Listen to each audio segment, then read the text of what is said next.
જય માતાજી, હું રીંગણ બતાવું છું. આ રીંગણનું નામ જેને આવડતું હોય એ કોમેન્ટમાં લખજો કે આ રીંગણનું નામ શું કહેવાય છે. દેખો, એ મારા ખેતરના રીંગણ છે. જોરદાર રીંગણ આવે છે.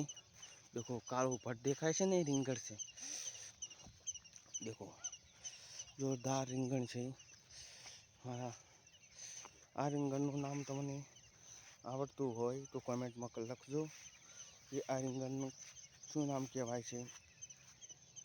જો રીંગણ વાળી છે, શું નામ છે રીંગણનું એ કોમેન્ટ કરજો. અને કયા ગામથી જુઓ છો એ કોમેન્ટ કરજો. જે કાળા કાળા દેખાય બધા રીંગણ જ છે. રીંગણ છે, જો રીંગણ વળી જતી મારા ખેતરમાં. જોરદાર રીંગણ આવે છે. જોરદાર રીંગણ છે. જો રીંગણ છે મારા ખેતરમાં. રીંગણ છે જોરદાર. જય માતાજી, આ રીંગણ છે. અને ચલો હું દૂસરા રીંગણ બતાડું છું મારા ખેતરમાં. આ રીંગણ છે, રીંગણની વાડી છે. જો રીંગણ વાળી જશે. જોરદાર રીંગણ છે. લોકો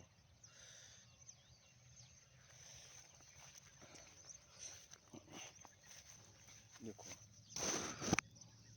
દેખો આ રીંગણ છે. રીંગણ છે, લાંબા રીંગણ છે. કોઈ ગોળ રીંગણ ના માનતા. ગોળ રીંગણ તો આ રહો. દેખો, એ આ ગોળ રીંગણ છે. ગોળ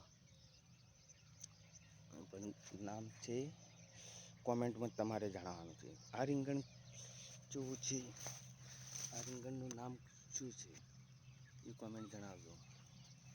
જય માતાજી, આ રીંગણ છે. ચોપલી રીંગણ છે 500 અને કાળા રીંગણ છે 500. એમ કરીને 1000 ડોકા છે. 1000 છોડ છે. અને આ મારા ખેતરમાં ગાયો ચરે છે.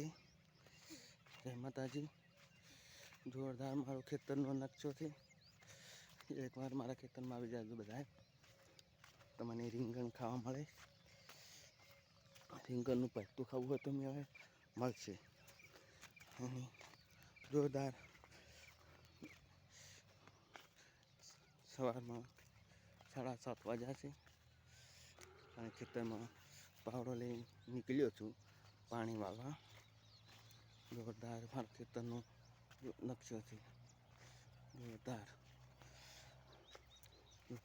ચલો હું જોયા રહેજો મારા ખેતરમાં. હું તમને મારા ખેતરમાં કામે ગઉં છું. હું પાણી વાળવા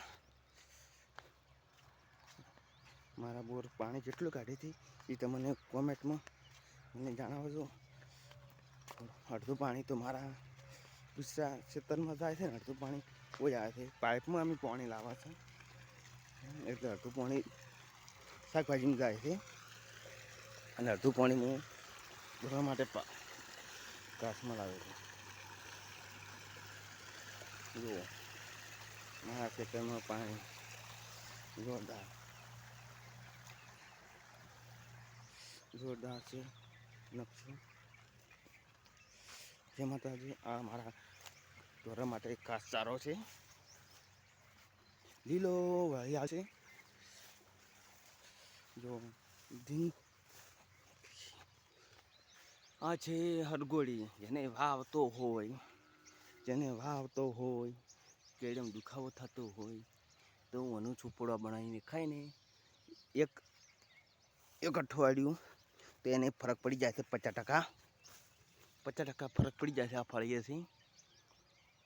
જેના માટે વાની દવા છે હારી મોટી કે જે આ બની ફળીઓ સુપડા બનાવીને ખાય છે ને એને વા મટી જાય છે એવું કહેવામાં આવે છે. જો આ પાણી આવી રહ્યું છે.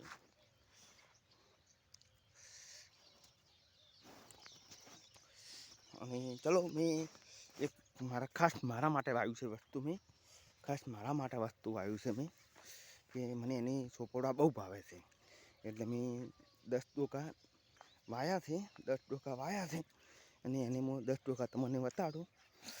એ આ ખાસ મારું મને બહુ ભાવે છે. ઓને કહેવાય છે દૂધી. દૂધી વાવી છે, હવે તૈયાર થઈ ગઈ છે. 5-6 દાડામાં એનો વેળો નીકળી જશે. 5-6 દાડાનો વેળો બહાર નીકળશે. ખાસા અને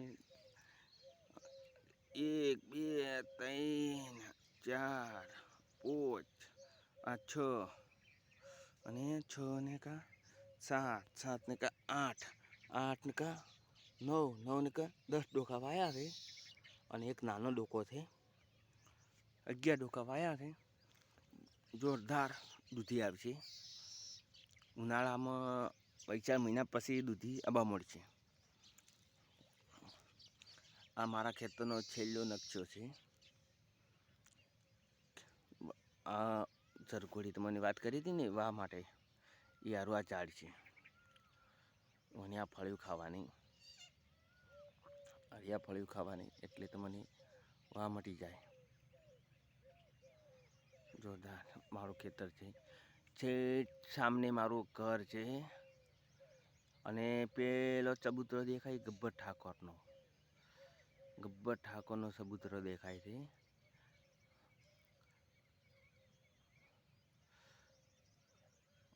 અને જો ગબ્બર ઠાકોરના પાછળ મારું ઘર છે. જય માતાજી. તમને બ્લોગ ગમ્યો હોય તો એક લાઈક અને શેર કરજો. જય માતાજી.